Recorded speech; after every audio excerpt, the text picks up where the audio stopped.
Ramai orang buat konten tapi tak ada hala tuju. Isu Jamilah trending, kita pun ikut buat video tak pakai baju atas katil. Abang kakak, saya nak cakap, tak guna video kita viral tapi kita tak tahu nak hala ke mana. Apabila kita tak tahu direction, kita jadi lost. Semua benda kita nak ulas. Isu artis bercerai, kita sibuk nak komen. Isu Jamilah trending, kita sibuk nak buat video tak pakai baju atas katil. Yang nak tukar nama jadi Jamilah pun ada. Abang kakak, ya saya faham benda trending. Kita dapat views tinggi tapi sebenarnya kosong. Kita dapat trafik, dapat attention, tapi lepas tu hilang. Dengar sini abang kakak, mulai hari ni kita kena ada direction, ada hala tuju. Nak ke mana konten kita semua ni? Hakikatnya, kita boleh dapat trafik tinggi sambil kita ada direction yang jelas.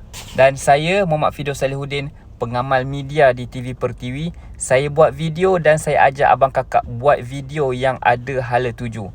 Kalau abang kakak serius nak belajar buat video dan kekal lama, jemput masuk grup Telegram. Komuniti berani muncul. Saya share lebih mendalam dalam grup tu.